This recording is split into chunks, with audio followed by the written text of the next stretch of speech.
Muchísimas gracias. Bienvenidos y gracias por la invitación. Bueno, el tema que presentaremos el día de hoy es reanimación cardiopulmonar avanzada y obviamente son las bases de lo que es la reanimación cardiopulmonar. Ya me presentó nuestro panelista, muchísimas gracias. Soy Luis Guillermo Nevares Aranda, nada más así en preámbulo general, tengo 27 años de servicio en la atención médica prehospitalaria, soy licenciado en atención prehospitalaria y bueno, vamos a darle de lleno al tema de la reanimación cardiopulmonar. Bien, como todo lo que corresponde a la reanimación cardiopulmonar tiene tanto un nivel básico y un nivel avanzado. Y el nivel avanzado nunca va a llegar al esquema que cumpla con las expectativas y las funciones propias de la reanimación avanzada si no hacemos bien un soporte básico de vida. Entonces, hay que hacer un repaso, básico de toda la temática del soporte básico de vida y la importancia del soporte básico de vida antes de entrar al soporte vital avanzado. Miles de personas mueren cada año y muchas de ellas pudieran seguir viviendo si alguien cercano reconociera el problema y brindara la ayuda de los primeros auxilios. Esta es una definición, bueno, es una presentación literal de libro, ¿no? Pero hay que tener en cuenta muy claro que las enfermedades cardiovasculares son la causa más común de muerte. Todas las personas se mueren de un paro cardiorrespiratorio. Todas las personas se mueren porque el corazón se detuvo y ya no fluyó la sangre oxigenada hacia el cerebro y a los demás órganos. Claro, todas las personas que fallecen tienen circunstancias asociadas a ese paro cardíaco, enfermedades crónico-degenerativas, traumatismos y demás, pero al final de cuentas fallecen por un paro cardíaco. Y normalmente en el paciente médico clínico, las enfermedades cardiovasculares son las que nos dan la puerta abierta para el paro cardiorrespiratorio. La muerte provocada por enfermedades de las complicaciones del sistema cardiovascular muchas veces se puede prevenir. Y esto se puede dar precisamente por cumplir y eliminar los factores de riesgo. La primera pregunta que va al aire es definición de factor de riesgo. Definición que ustedes armarán en su momento. Posteriormente, vamos a hablar de la evaluación de la escena y la activación del sistema de emergencias médicas local. La evaluación de la escena y la activación del SEM local nos habla cuando nosotros estamos fuera de nuestra área laboral, estamos fuera de nuestro ámbito de práctica, sin embargo a nosotros nos corresponde. ¿Qué es un sistema de emergencias? ¿Quién conforma un sistema de emergencias? ¿Y cómo trabaja este sistema de emergencias? El sistema de emergencias es el conjunto de equipo, tanto material como humano, que se unen para buscar obtener la mejor atención posible de cualquier persona que requiera una atención médica de urgencia. Los primeros auxilios que se les brindan normalmente va a ser por personas que están dentro del público en general, funcionando como primeros respondientes. Este sistema de emergencias médicas está conformado por múltiples factores o múltiples eslabones. El primero es el público en general. Toda la gente siempre va a estar al tanto de las emergencias que pasan en la calle y nos llaman la atención. ¿Ok? Vemos un atropellado, lo primero que vamos a ver antes de llegar a la persona atropellada es el grupo de mirones que están en la escena. Esas personas son las que activan el sistema de emergencias. El número de respuesta a emergencias es el 911. El 911 tiene un operador telefónico o telefonista, el cual va a identificar si es una llamada real o una llamada de broma. Siendo una llamada real y solicitan ambulancia, nos van a pasar la llamada directamente al despacho de ambulancias, al Centro Regulador de Urgencias Médicas. Y ellos son los que despachan la ambulancia rumbo a la escena del servicio a dar la atención. Esto es la parte principal y general. Ahora, la atención se da en base a 3 eslabones importantes.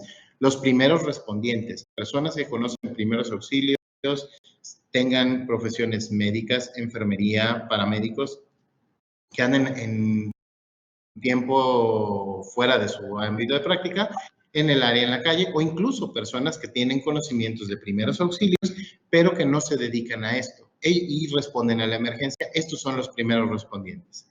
Posteriormente vienen los técnicos en urgencias médicas, que también están englobados en los primeros respondientes cuando están fuera de turno, pero están a bordo de ambulancia con su unidad, con su equipo, se le considera como un eslabón independiente. Los técnicos en urgencias médicas, también llamados técnicos en atención médica prehospitalaria.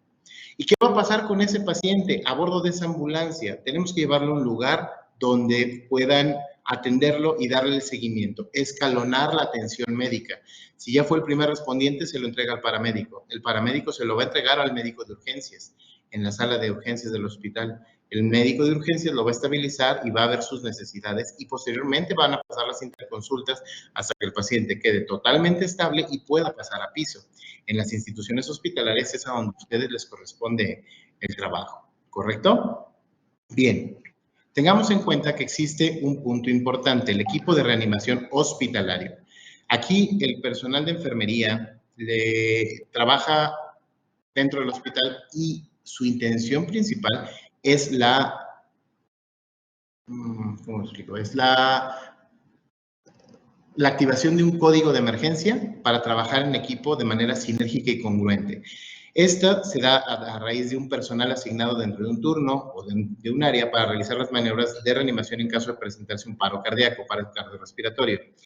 Debe estar familiarizado con los protocolos institucionales de su hospital para la activación del código. Marco código en mayúsculas con cursiva porque dependiendo de los hospitales es independientemente cómo manejan el código. El código azul normalmente el hospital, nosotros lo manejamos como código rojo o código paro en prehospital. Hay que estar familiarizado y aplicar la cadena de la supervivencia intrahospitalaria. Ahorita les voy a presentar dos cadenas de la supervivencia que son las del paro extrahospitalario y las del paro intrahospitalario. La cadena de la supervivencia del paro extrahospitalario nos habla del reconocimiento temprano del paro cardíaco, la activación del sistema de respuesta a emergencias para que la ambulancia llegue lo más pronto posible. Esto pasa, si no activo el sistema de respuesta a emergencias con prontitud, es muy probable que la ambulancia se tarde en llegar o es probable que no llegue porque no está activado el sistema de respuesta a emergencias. Por eso es la principal parte de la cadena.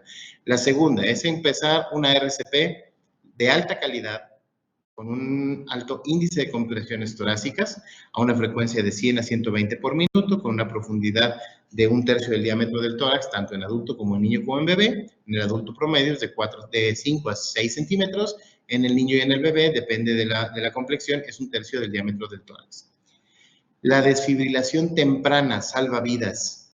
Se identifica el paro cardíaco en un desfibrilador externo automático, identifica los ritmos desfibrilables, los veremos un poquito más adelante, los identifica mientras damos RCP, analiza el aparato, identifica y entonces da la descarga. La descarga temprana de una fibrilación ventricular o de una taquicardia ventricular da mejor pronóstico de sobrevida. Posteriormente viene el soporte vital avanzado, que es la combinación de RCP de alta calidad, ventilaciones, manejo de vía aérea, medicamentos, monitoreo cardíaco y desfibrilación ya no automática externa, desfibrilación manual. Paciente recobrando la circulación espontánea, entonces lo vamos a llevar a cuidados posparo cardíaco, que es llevarlo al área de hemodinamia, empezar a buscar cuáles fueron las causas del paro cardíaco y tratar de mantenerlo estable, que no vuelva a ocurrir. ¿Cuál es el objetivo? La American Heart Association nos añade este último eslabón, que es la recuperación, gracias a que el paciente tiene familiares, el paciente tiene amigos, el paciente es una persona y esta persona tiene que recobrar la vida que tenía antes del suceso. Al final de cuentas, el eslabón final es el objetivo de cualquiera de las cadenas de la supervivencia. Aquí nosotros, en el paro intrahospitalario, vamos a tener un reconocimiento temprano y prevención del paro dentro del hospital. Si identificamos el paro cardíaco, entonces activaremos el sistema de respuesta a emergencias, que es la activación del código que les comentaba. Iniciar la RCP de alta calidad en lo que llega el carro rojo, en lo que llega el equipo de reanimación, para darle continuidad de manera sinérgica y de manera coordinada. La desfibrilación temprana y seguir con el soporte vital avanzado hasta que llegue, hasta que pueda salir del paro cardíaco y poderlo llevar a los cuidados postparo. ¿Cuál es el objetivo? La recuperación del paciente. Perdón. ¿Correcto? Bien. Ahora, ¿cuáles son los signos característicos del infarto del miocardio? Un paciente que sufre un infarto al miocardio va a presentar un dolor retroesternal opresivo constante. Este dolor se puede referir hacia el cuello, hacia ambos brazos, hacia la zona del epigastrio y hacia la espalda. Este dolor opresivo le va a generar dificultad para respirar, ansiedad, debilidad, mareo, confusión, va a tornarse pálido y cianótico, todo esto a causa de la deficiencia de oxigenación en la circulación. Posteriormente también va a presentar diaforesis, náusea o vómito por la misma falta de oxigenación. Esta hipoxemia pues obviamente genera complicaciones hemodinámicas en el paciente y a la larga vamos a tener un corazón trabajando a marchas forzadas con palpitaciones.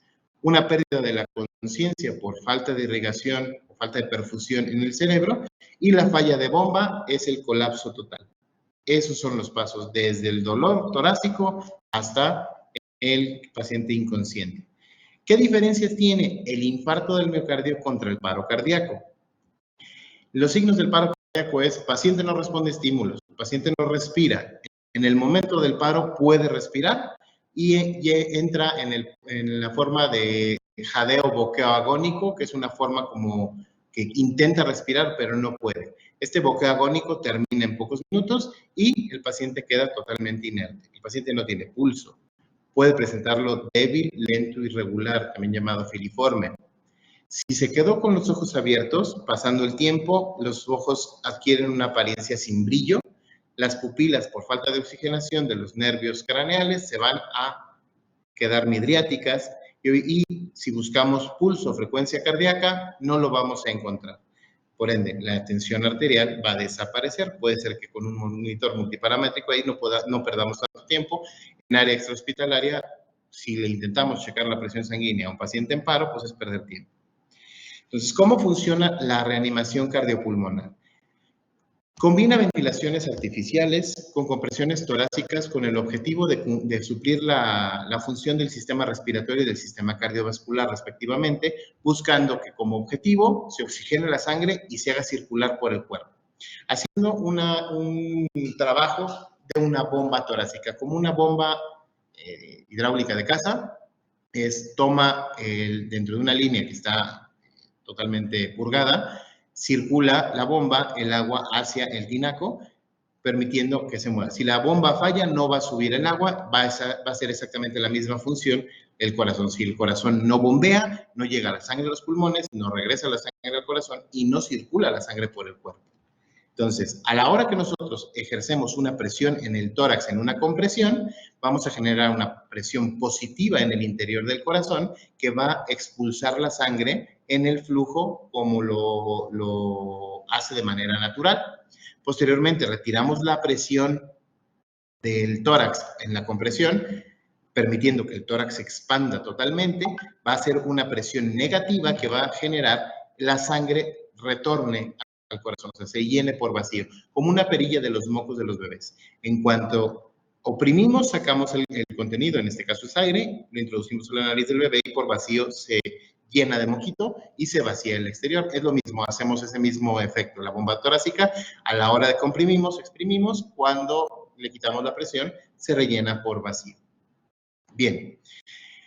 Tenemos un modelo de 3 fases de acuerdo al tiempo en paro cardíaco por fibrilación ventricular, la fase eléctrica, la fase circulatoria y la fase metabólica. Estas 3 fases nos hablan de tiempo. Desde el momento del arresto cardíaco a los 5 primeros minutos estamos en la fase eléctrica. El corazón, estamos en una muerte clínica. El corazón está vivo biológicamente, el cuerpo está vivo biológicamente, pero tiene una muerte clínica porque no está circulando la sangre, el cerebro está desconectado, no está funcionando.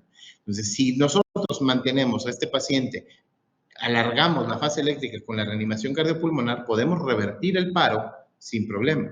Pero entre los primeros 5 minutos podemos darle una desfibrilación y esto le puede salvar la vida al paciente. Después de los 5 a los 10 minutos tenemos la fase circulatoria, que es donde viene la muerte biológica, a partir de los 4 a 6 minutos. ¿Qué es? Es importante comprimirle el pecho al paciente a alta velocidad, de 100 a 120 por minuto, buena profundidad, por lo menos 2 minutos previo a darle una descarga de desfibrilación. Esto hace como una batería metabólica. Los primeros 5 minutos, la batería, el minuto 0, la batería está al 100%. A los 5 minutos, la batería está ya en el punto de necesito recarga. Si yo le doy la descarga en este punto, puede ser posible que lo lleve a paro total, una sistolia, y de ahí es muy difícil sacar al paciente. Entonces necesitamos volver a recargar esa batería metabólica, que es darle un poquito de oxígeno a las células, darle suficientes nutrientes a las células para que a la hora que des la descarga, la fibrilación esté sostenida y puedas revertirla. Y luego viene, posterior a los 10 minutos, la fase metabólica, que es cuando ya la muerte masiva de neuronas se está llevando a cabo. La supervivencia es muy poco probable y la ciencia sigue buscando tratamientos más efectivos, pero hasta el momento, tengo 27 años de servicio y desde el día 1 que vi un curso de reanimación cardiopulmonar, nos dicen que es muy poco probable que reaccione un paciente de manera positiva. No es imposible, pero la ciencia habla de algo muy, muy frecuente. Bien, ¿a quién sí le voy a dar y a quién no le voy a dar reanimación cardiopulmonar? Las indicaciones para el paro cardíaco son el paro cardíaco, el arresto cardíaco, o una bradicardia sintomática, que el paciente evidentemente tenga una inestabilidad hemodinámica. Posteriormente, las contraindicaciones son lividez cadavérica, un paciente que tenga de 4 a 10 horas del paro cardíaco, ya hay datos francos de rigidez, hay datos francos de extravasación de la sangre hacia la zona más cercana al piso, y las heridas mortales obvias, tal cual como por ejemplo una decapitación, un aplastamiento del tórax que no sea compatible con la vida, aplastamiento de cabeza que no sea compatible con la vida, etcétera. ¿Ok? Bien, ¿cómo vamos a iniciar la reanimación cardiopulmonar básica? Utilizando la secuencia CAB. La secuencia CAB es, ya habiendo identificado el paro, habiendo el paciente con mi ABC primario, que es checar que la vía aérea esté abierta, una buena ventilación y el paciente tenga una buena circulación. Si no hay estos 3 puntos, entonces vamos a utilizar la secuencia CAB, que es compresiones torácicas. Las compresiones torácicas se tienen que hacer fuerte, rápido, de 100 a 120 compresiones por minuto, permitiendo que el tórax se expanda después de cada compresión lo suficiente y seguir haciendo las compresiones. La segunda, apertura de la vía aérea. Abrir la vía aérea permitiendo que pudiera el aire tener un paso libre del medio ambiente hacia los pulmones. Y por último, una buena ventilación, una buena respiración. Dar una ventilación asistida. Aquí aparece una mascarilla, una ventilación boca-mascarilla paciente. Esta mascarilla es un aislamiento. Sin embargo, en nivel profesional en hospital, podemos utilizar el dispositivo bolsa, válvula, mascarilla y nos quitamos de problema. Bien, ¿cómo vamos a hacer el control de la vía aérea y de la ventilación? Paciente que no es de trauma, paciente, vamos a aplicar los métodos sencillos de vía aérea. Vamos a verlos de uno por uno. Para empezar, ¿cuál es la primer causa de obstrucción de la vía aérea? La lengua. Es una obstrucción mecánica. Pierde tono muscular y la lengua se relaja. Y si está boca arriba en posición supina, se va a ir hacia atrás a ocluir la faringe. Entonces, tenemos que desobstruir esta vía aérea. Si el paciente es un paciente de trauma, necesitamos hacer una técnica específica para poder abrir la vía aérea o utilizar dispositivos específicos para aperturar la vía aérea sin riesgo a dañar su columna cervical. Y si no, podemos utilizar métodos manuales y mecánicos que no sean tan complicados. ¿Cómo hacemos? A través de una mnemotecnia. La mnemotecnia se llama Mametra. La mnemotecnia Mametra nos habla de los métodos manuales, los métodos mecánicos y los métodos transtraqueales. Los métodos transtraqueales normalmente los hace un cirujano general o un cirujano de trauma en el área de urgencias del hospital o en piso. Hablemos de los métodos manuales. Los métodos manuales tenemos la inclinación de la cabeza, elevación del mentón, mano en la frente, 2 dedos en la parte ósea de la barbilla, inclinamos la cabeza hacia atrás con la intención de desobstruir la vía aérea. Con esto acomodamos la lengua en la escotadura mandibular interna con la intención de que se despeje la vía aérea. La segunda, para cuando hay casos de riesgo de traumatismo, sospecha de traumatismo, es la tracción mandibular. Los talones de nuestras manos, la eminencia hipotenar, van a los pómulos.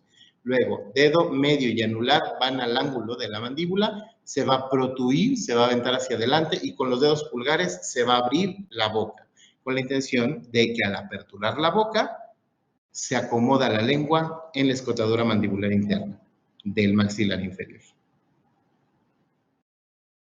Luego nos vamos a los métodos mecánicos. Los métodos mecánicos que vamos a utilizar son métodos mecánicos no invasivos y métodos invasivos. Los métodos no invasivos son la cánula orofaringea o la cánula de Guedel y la cánula nasofaringea. Pero también tenemos un dispositivo supraglótico que se llama mascarilla laringea. La mascarilla laringea nos puede ayudar, obviamente este ya es un poquito más invasivo porque pasas hacia la laringe a colocar el dispositivo. Por eso le llaman invasivo y no invasivo. Luego vamos a los métodos transtraqueales. Los métodos transtraqueales vamos a utilizar el tubo endotraqueal y la traqueotomía.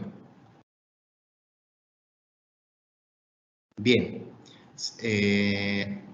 Continuando con la reanimación, ya manejando una vía aérea, vamos a ver el protocolo de la reanimación cardiopulmonar básica en el adulto. Con uno y con dos rescatadores, los ciclos son exactamente los mismos. Y vamos a hacerlo de esta forma. Confirmar que la escena sea segura. En extrahospital o en área prehospitalaria, debemos confirmar que la seguridad de mi personal, mía de mi personal y de mi equipo, sea óptima para poder trabajar. Si hay un riesgo de mi seguridad, ni modo, no metemos la mano. Pero en el hospital es muy diferente. La seguridad está prácticamente otorgada dentro de las instalaciones de nuestro trabajo y hay que verificar si la víctima responde o no.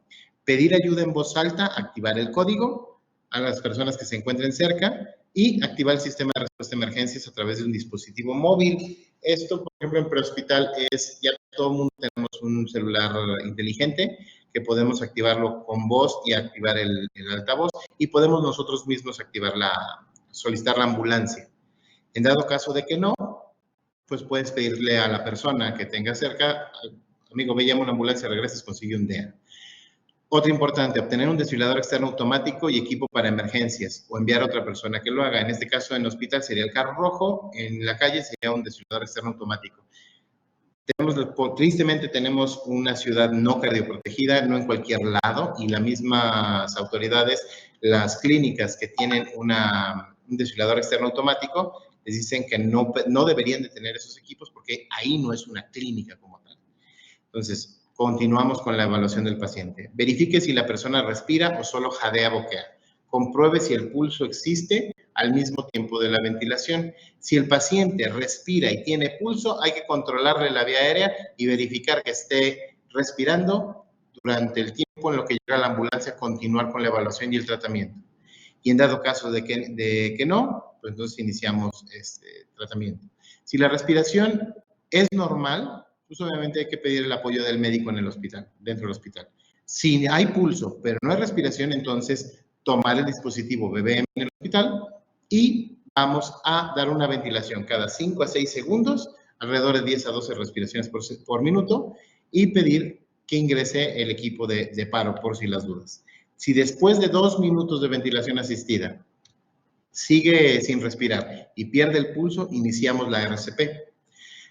AJA nos pide que consideremos el uso de naloxona, que es 0.4 miligramos por vía intranasal, en dado caso de que se sospeche el consumo de opiáceos. En México es muy poco frecuente el uso de opiáceos. Creo que el opiáceo más frecuente que se empieza a ver que existe en el consumo de droga es el fentanilo. Sin embargo, yo en lo personal aquí en San Luis Potosí no lo he visto, no he visto intoxicaciones por opiáceos. Continuando con la evaluación del paciente, si después de empezar el paciente no respira, solo jadea o boquea y pulso, entonces iniciamos la reanimación cardiopulmonar. Ciclos de 30 compresiones por 2 ventilaciones. Y aquí las personas que hayan tomado el BLS y las personas que no hayan tomado un BLS, BLS-ACLS, vamos a tener en cuenta que quien marca la pauta de los ciclos es el desfibrilador externo automático. Si no hay un DEA a la mano, las compresiones se van a dar 30 compresiones, 2 ventilaciones, 5 ciclos. Pero si está el DEA en cuanto llegue se aplica y el DEA va a marcar en qué momento se analiza al paciente y se dejan de dar compresiones y ventilaciones en lo que termina en lo que termina la evaluación de este paciente. Entonces, comprueba el ritmo. Si el ritmo es desfibrilable, el aparato va a decir se recomienda descarga.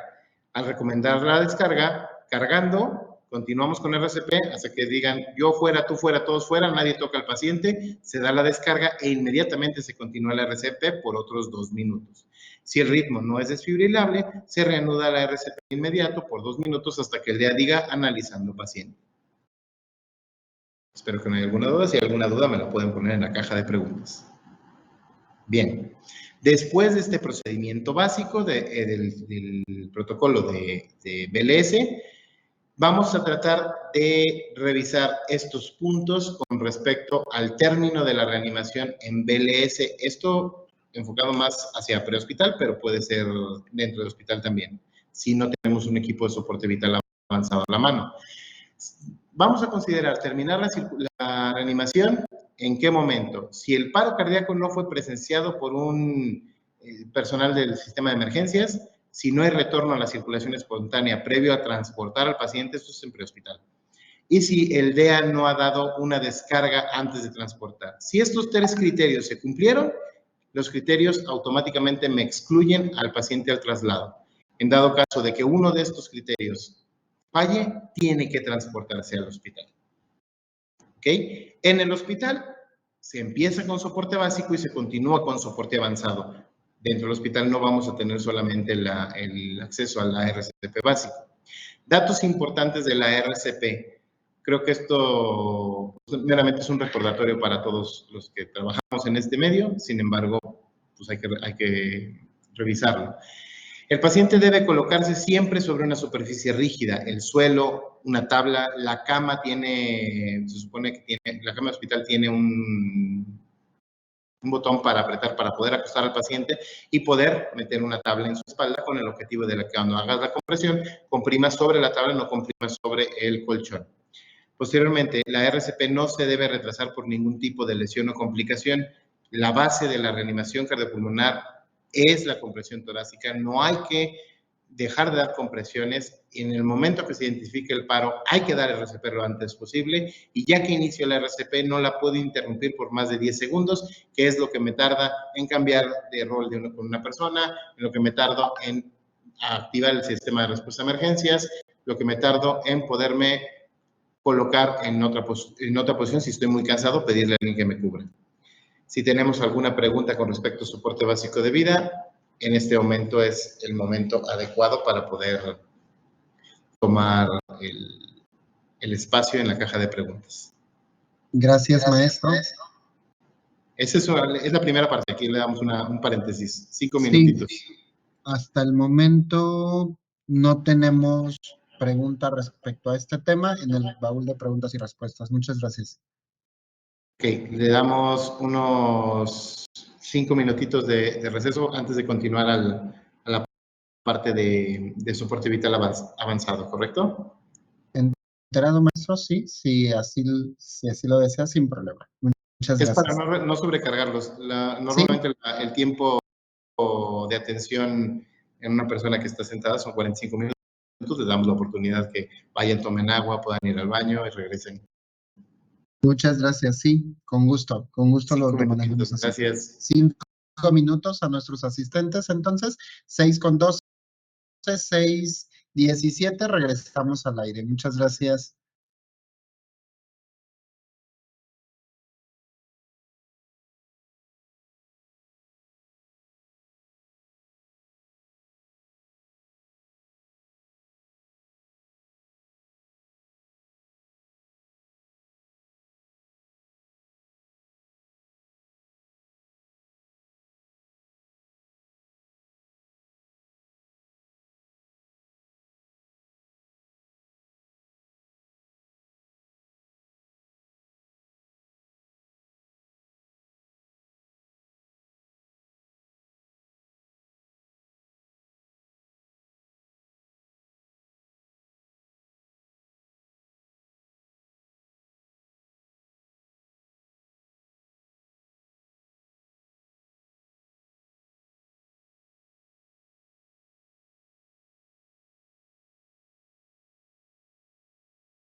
Listo.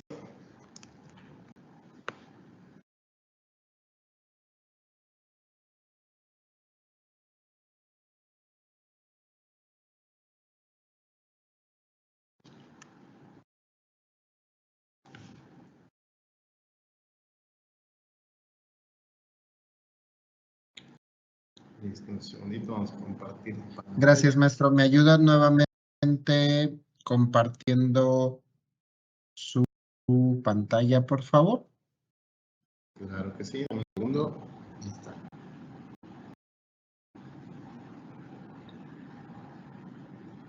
¿Sí se ve? Sí, ya lo podemos visualizar. Perfecto. Adelante. Gracias.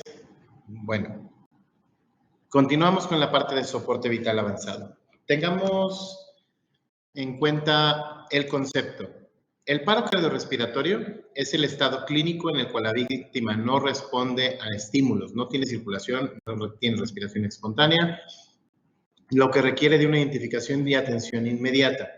En hospital no hay tanto problema en la identificación del paro porque los pacientes normalmente están conectados a monitores cardiográficos, monitoreados multiparamétricos que están en constante trabajo. La denominación más adecuada es la reanimación cardiopulmonar cerebral avanzada. La intención es, yo voy a hacer que el corazón vuelva a funcionar, pero el objetivo es que el corazón funcionando, dando una buena perfusión, con una buena presión, llegue esa perfusión al cerebro y que el cerebro esté trabajando de manera normal. La cardiopatía isquémica es la principal causa de muerte en el mundo. Y el paro cardíaco súbito es el responsable de más del 60% de las muertes en adultos por enfermedad coronaria. Esto, pues bueno, son estadísticas sacadas de muchos tipos de bibliografías y casi todas concuerdan con lo mismo. El paro cardíaco mata a más del 60% de los adultos por enfermedad clínica. Bien, hablemos de los elementos básicos y roles de un equipo de reanimación. Si bien la RCP es lo importante, lo más importante es el trabajo en equipo. La reanimación básica y avanzada requieren trabajo en equipo para lograr resultados favorables. Los médicos y enfermeras se deben conocer bien, deben conocer los papeles que pueden funcionar como parte del equipo de reanimación y poder reconocer sus limitaciones para aquellos roles donde no podrían funcionar adecuadamente. Se requiere carro rojo funcional, habilidades constantemente practicadas con la intención de que al momento que suceda no nos tomen desprevenidos. Las características de un equipo, las características de un equipo de reanimación bien sinérgico es que tienen una comunicación efectiva. Utilizar mensajes claros, concisos, precisos y a la brevedad posible es darlos por entendidos. Cada persona del equipo de reanimación tiene un rol específico, una responsabilidad clara, que si es el registro del procedimiento, el que maneja la vía aérea, el que maneja el monitor desfibrilador, el que está dando las compresiones, el que está dando las ventilaciones, y estos dos se van a estar rotando constantemente.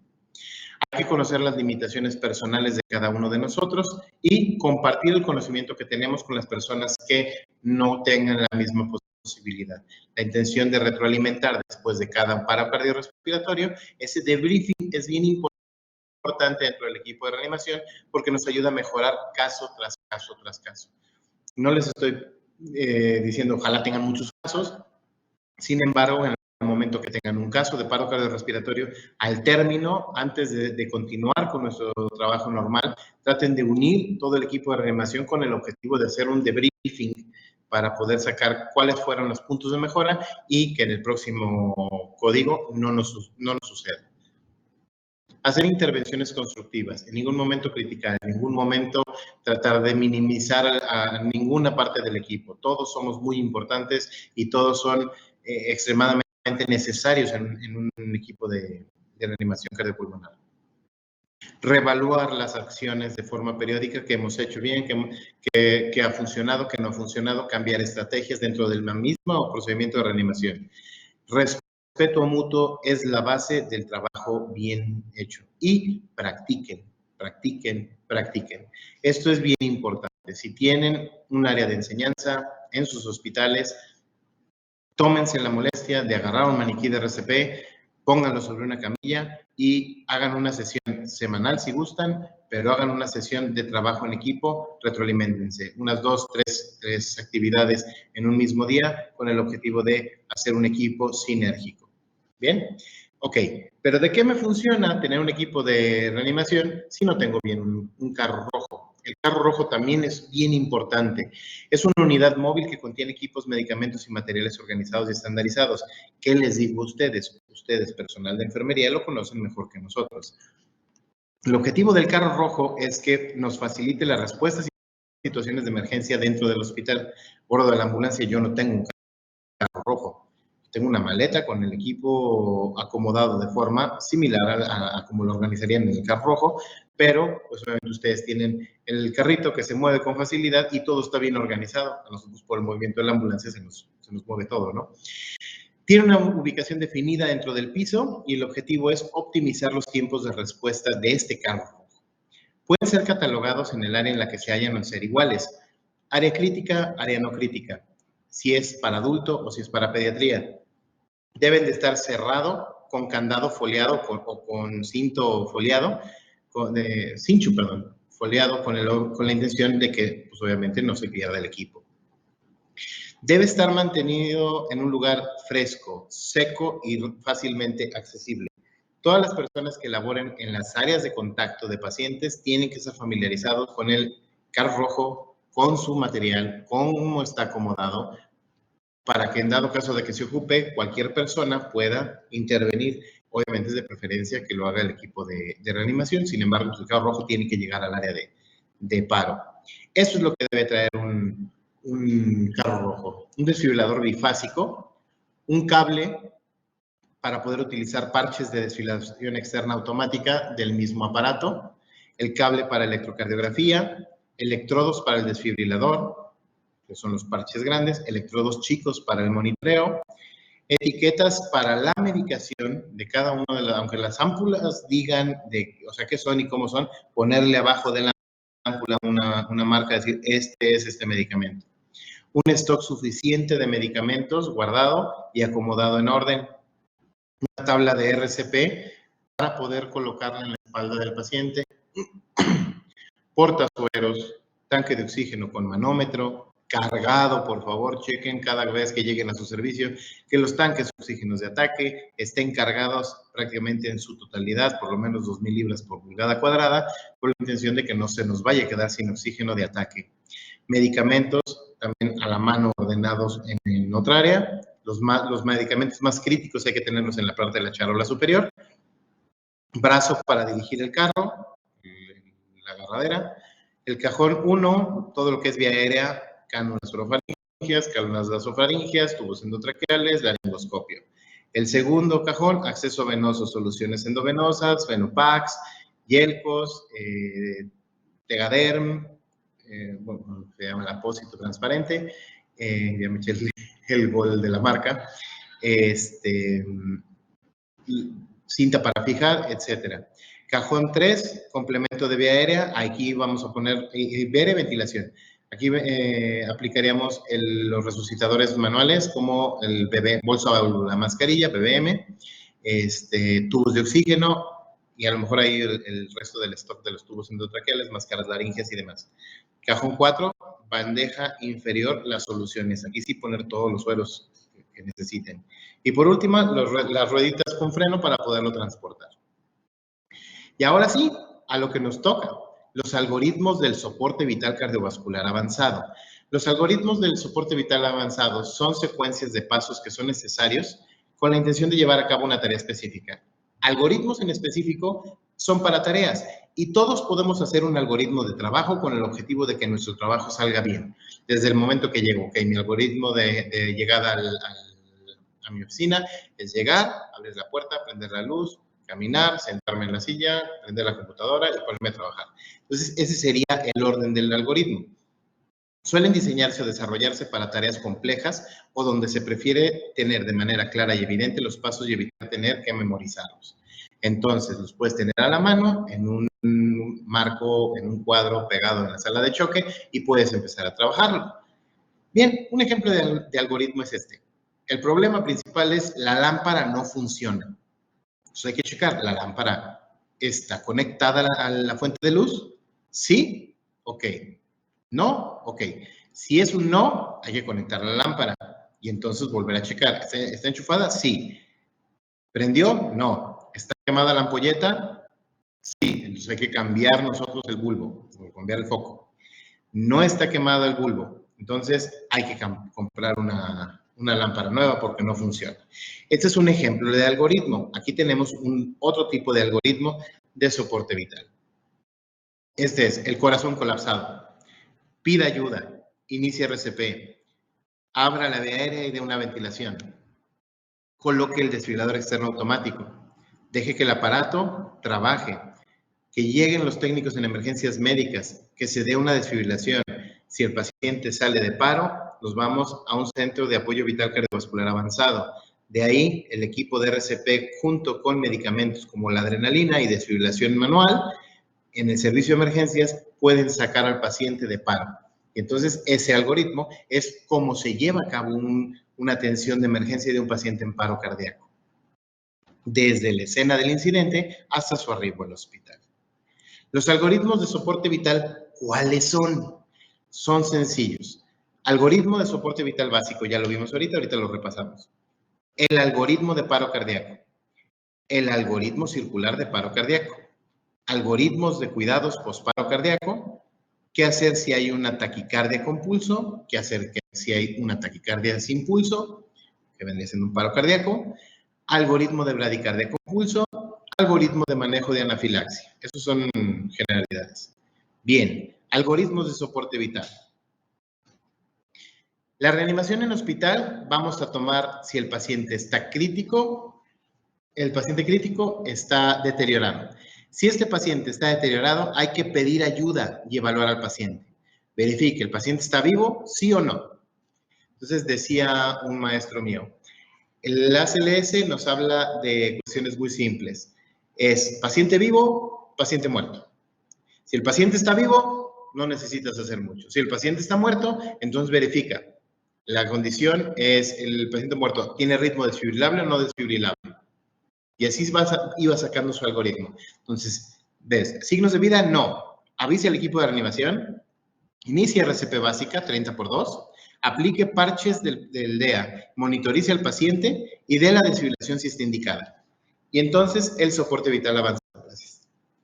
Si el paciente sí tiene signos de vida, evalúe el ABCDE, vía aérea, ventilación, circulación, déficit neurológico, exposición y evaluación del plano tratamiento. Reconozca el problema, trate con oxígeno, monitorización y un acceso intravenoso. Avise al equipo de reanimación si procede y en dado caso, transfiérale la atención al equipo de reanimación. ¿Ok? Retomamos, este algoritmo de soporte vital básico ya lo vimos, no lo voy a volver a leer, pero este es el mismo algoritmo que vimos en lo que es soporte vital básico. Se tiene que mencionar porque entra dentro del soporte vital avanzado. Tenemos que iniciar con el soporte vital básico, identificar el paro, verificar si respira, si no respira. Si el paciente no respira, verificar el por qué no respira, si tiene pulso o no tiene pulso, si no tiene pulso, iniciar RCP. Manejar la terapia eléctrica, si es desfibrilable o no desfibrilable, si hay DEA. En dado caso de que no utilicemos el DEA, utilicemos monitor y desfibrilador manual, entonces accesamos al algoritmo circular. El algoritmo circular es iniciar la RCP, llega el DEA o el desfibrilador y se continúa la RCP hasta que sale de paro y se refiere a los cuidados posparo. Es iniciar RCP, dar oxígeno suplementario, conectar el monitor desfibrilador y estar checando el ritmo cada cierto tiempo. ¿Ok? Hasta que el paciente salga del paro. Hay que tener un acceso intravenoso y, si se puede, acceso intraóseo. Adrenalina cada 3 a 5 minutos, dependiendo de lo que indique el líder del equipo. Si el paciente tiene una taquicardia ventricular refractaria o fibrilación ventricular persistente, hay que dar amiodarona.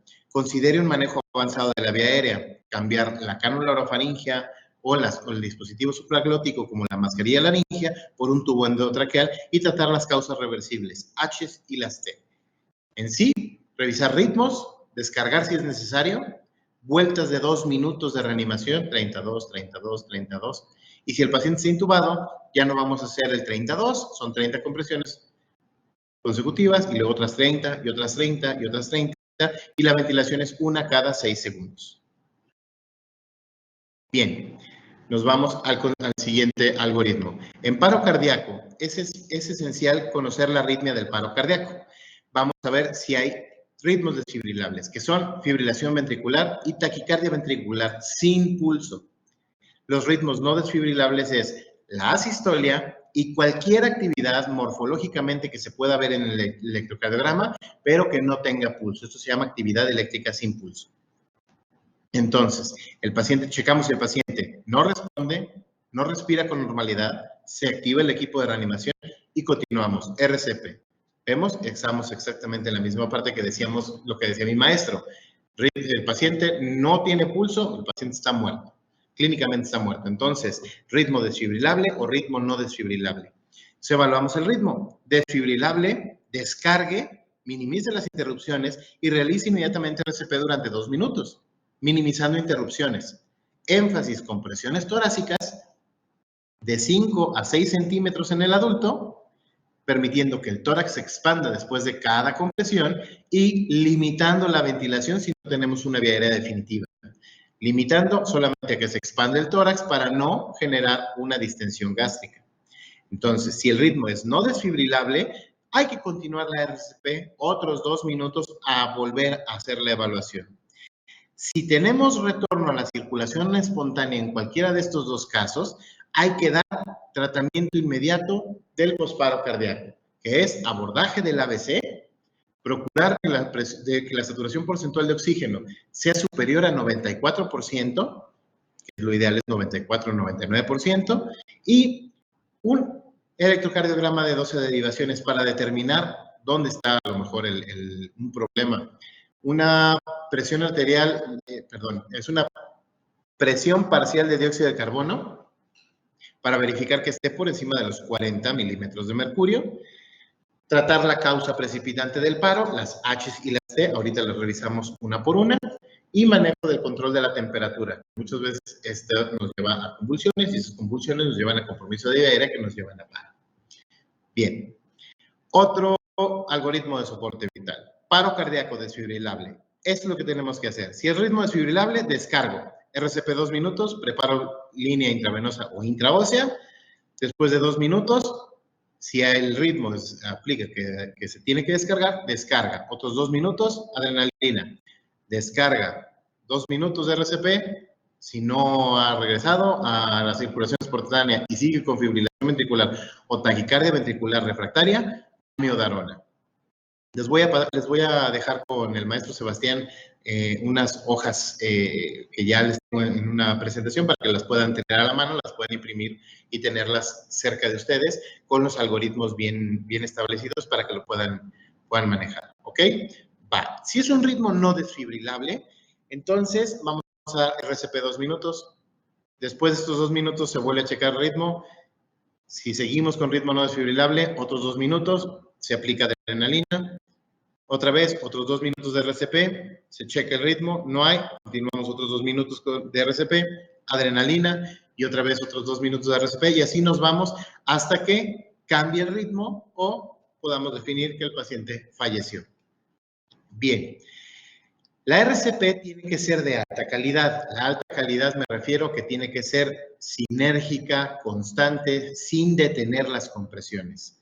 Búsqueda de las causas, diagnóstico diferencial. Durante la RCP, asegure que las compresiones torácicas sean de alta calidad, fuerte, rápido, a buena profundidad y a un buen ritmo. Minimice las interrupciones de las compresiones. Lo más que podemos interrumpir, quedamos que eran 10 segundos. Procuremos que no sean ni 2 segundos, ni 1 segundo. Administre oxígeno a alto flujo al paciente. Busque tener capnografía con forma de onda. Busca la meseta de 40 milímetros de mercurio. En dado caso, bueno, a lo mejor no llega a los 40 milímetros de mercurio, pero empieza de a poco a subir después del retorno a la circulación espontánea.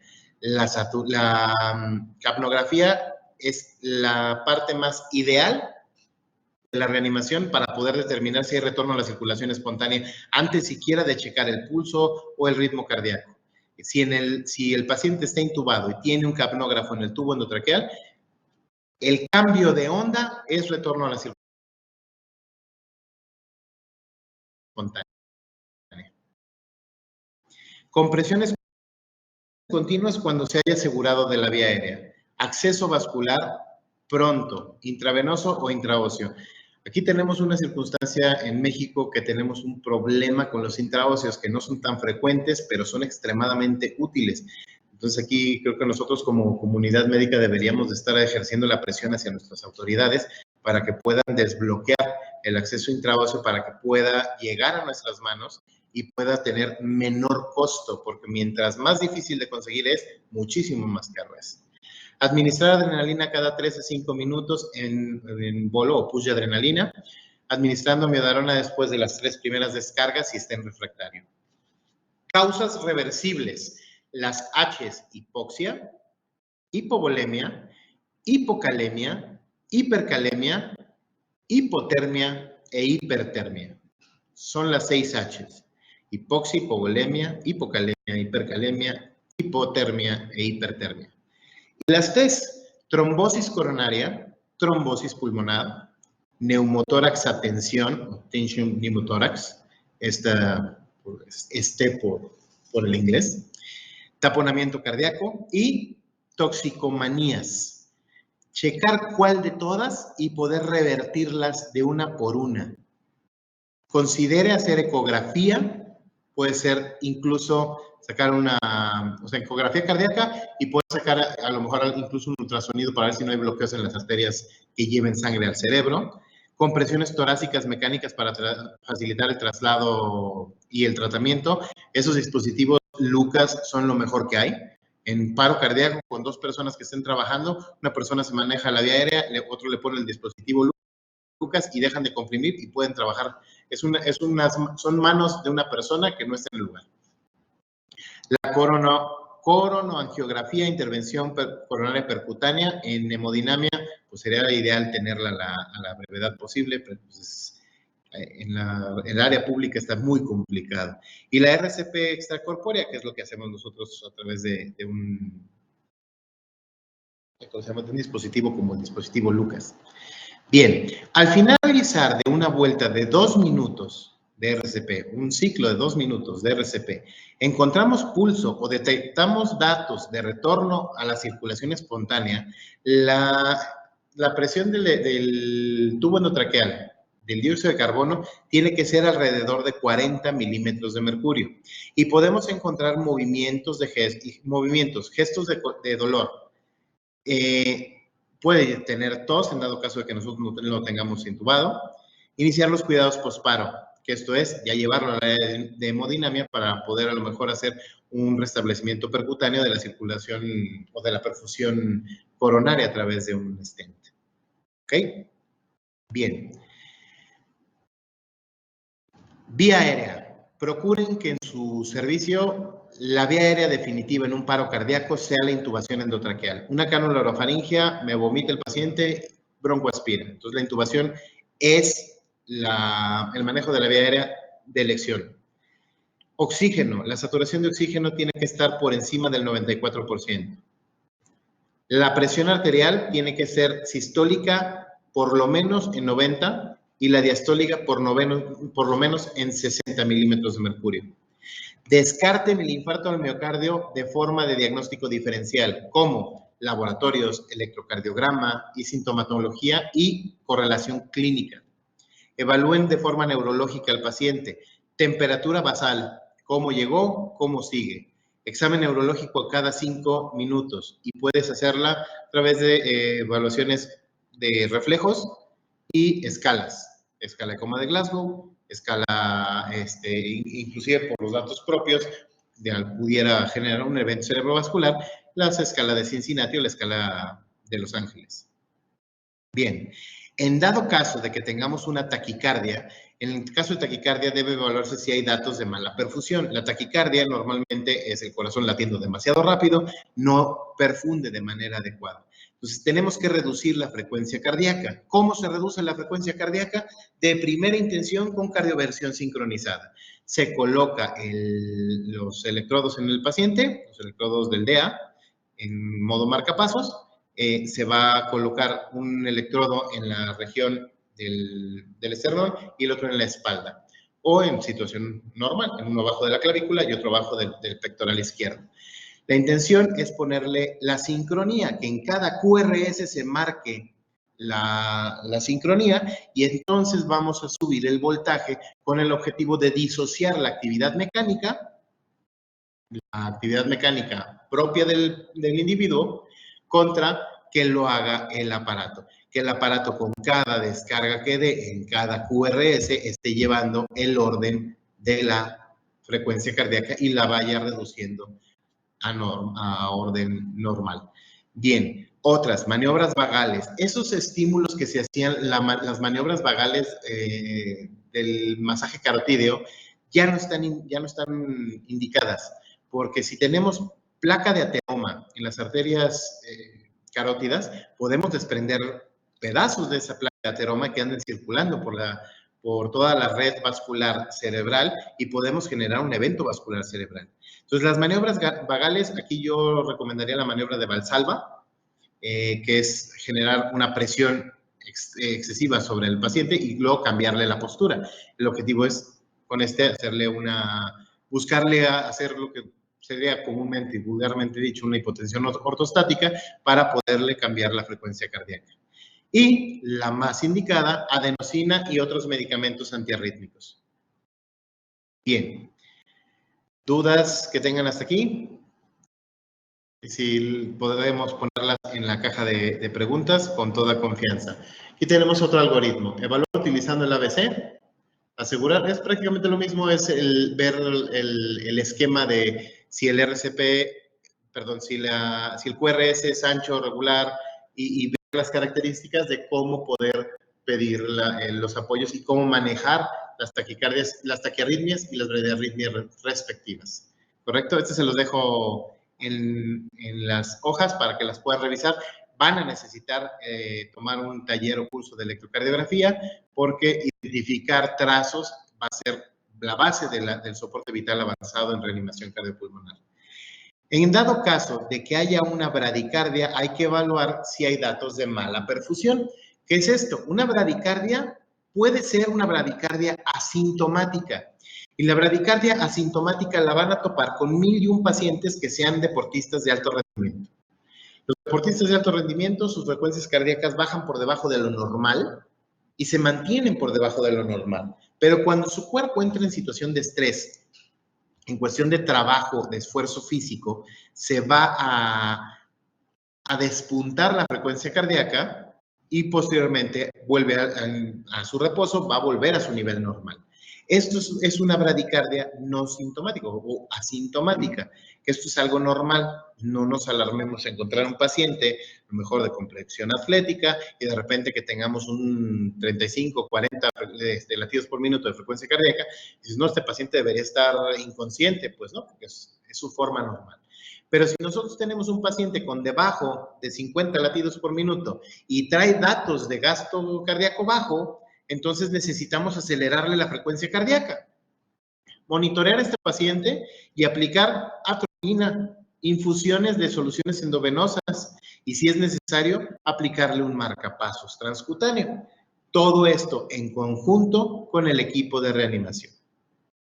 Bueno, en resumen, identificando, yo sé que no hemos visto un taller de electrocardiografía como tal, pero cómo se ve morfológicamente una taquicardia, una bradicardia, obviamente se ven en ritmos, pero vamos a identificar cuáles son los ritmos desfibrilables y cuáles son los ritmos no desfibrilables en el paciente.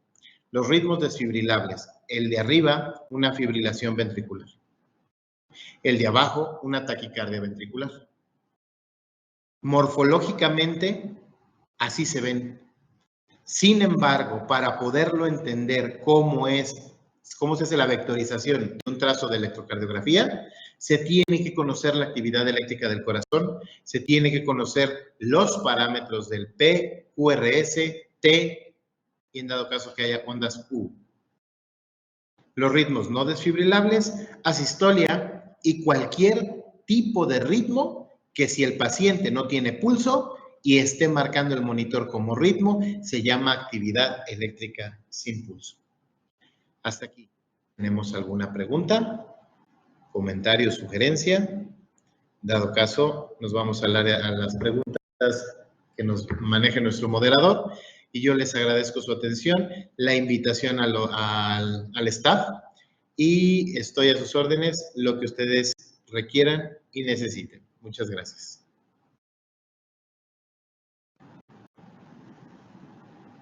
Muchas gracias, maestro Guillermo, por la información muy enriquecedora en este sentido. Escucho un poco de audio, ¿no? Micrófono esté encendido, no sé si tengan. Ya se resolvió. Muy enriquecedora su ponencia, muchas gracias. Ya tenemos también la información, se las vamos a hacer llegar a nuestros alumnos. Agradecemos esa información. No tenemos ninguna pregunta en el baúl de preguntas y respuestas para los que nos están escuchando en sintonía. Favor de insertarlas en ese baúl de preguntas y respuestas si es que hay alguna pregunta para hacérsela en este momento al maestro Guillermo, perdón. Y pues adelante. Damos un periodo de unos minutos, recordando que los alumnos nos están sintonizando aproximadamente 45 segundos posterior a lo que nosotros estamos hablando. Hay 45 segundos de diferencia en esa transmisión en vivo. Gracias.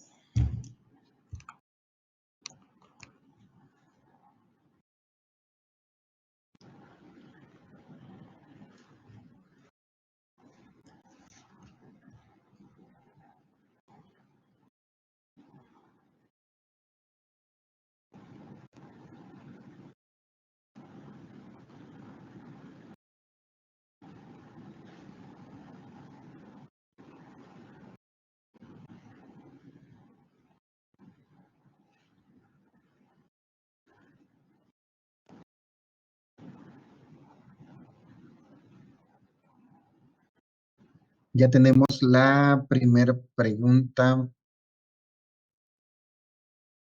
maestro. Dice, ¿qué signos serían para para el taponamiento cardíaco? El taponamiento cardíaco es para empezar hay que entender qué es la sangre entre el epicardio y el pericardio. Se acumula debido a una lesión en el corazón que aumenta la cantidad de sangre. Hay sangre en el espacio pericárdico y va a limitar el latido cardíaco. Entonces va a generar un bajo gasto. Este bajo gasto nos va a dar lo que se le llama la triada de Beck. Ruidos cardíacos velados, hipotensión arterial. Ruidos cardíacos velados, hipotensión arterial y también se fue. Ruidos cardíacos velados, hipotensión arterial. No recuerdo el último.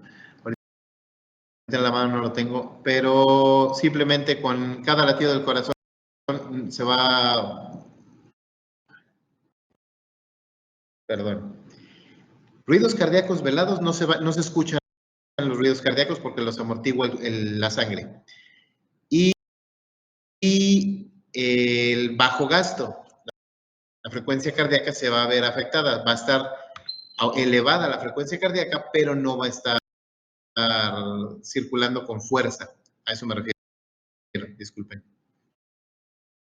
Muchas Esos son los gracias, signos del maestro. taponamiento cardíaco. Ah, y la distensión venosa yugular, es la tercera, disculpa.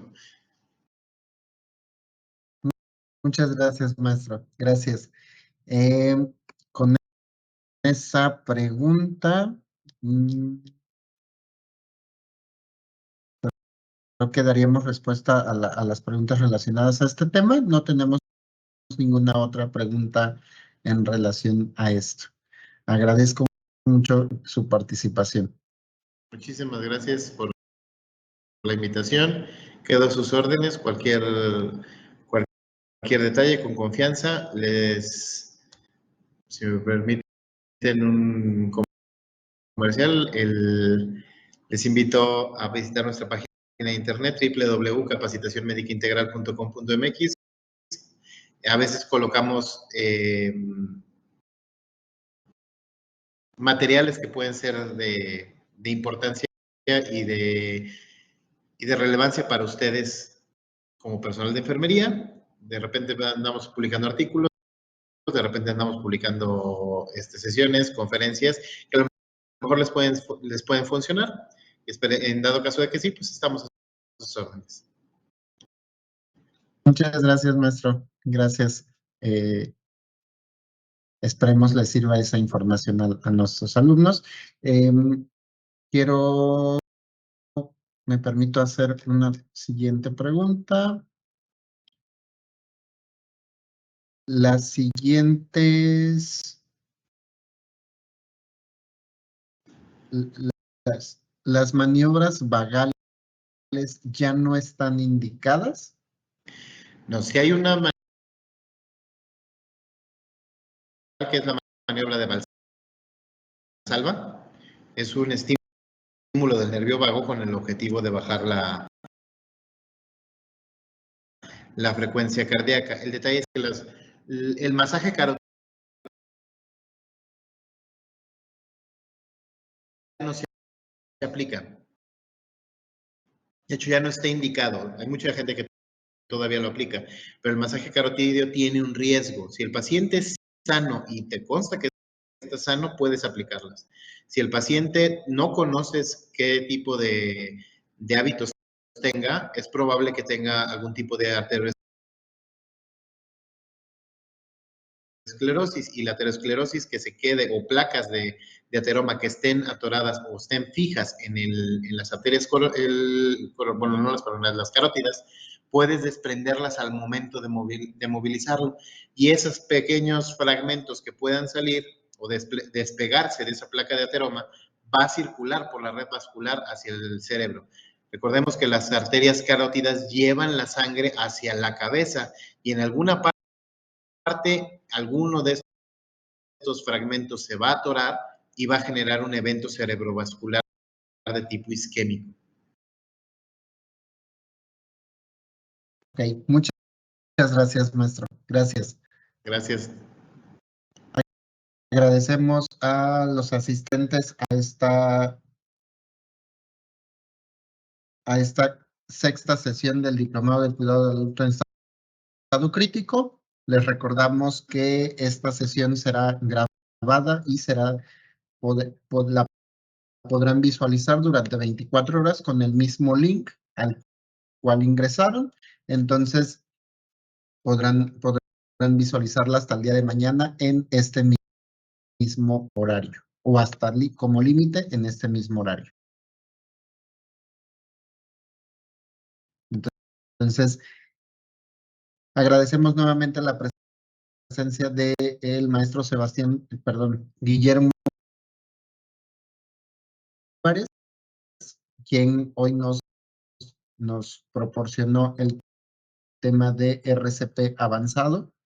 Muchas gracias y pues lo despedimos. Gracias, hasta luego. Buena tarde. Hasta luego, buenas tardes. A los alumnos que nos están escuchando, aún les voy a dejar en les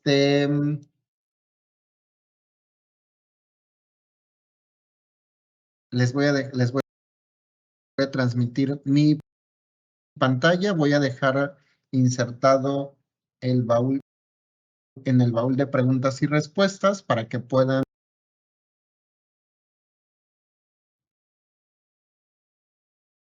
Denme un segundo.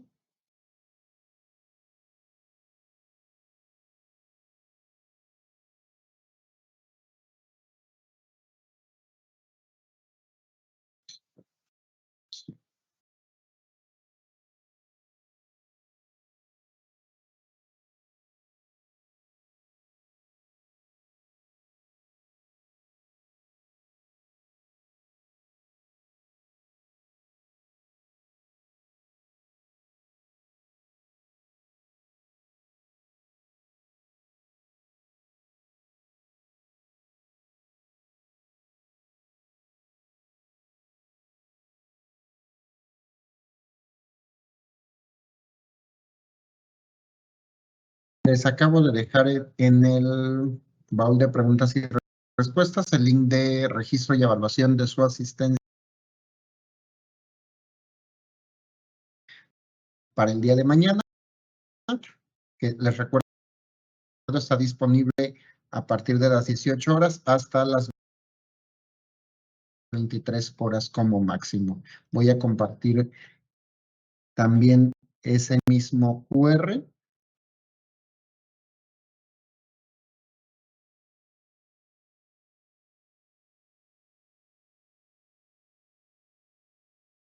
Maestra Nayeli o maestro Sebastián, si me ayudan proyectando la cámara y mi pantalla, por favor.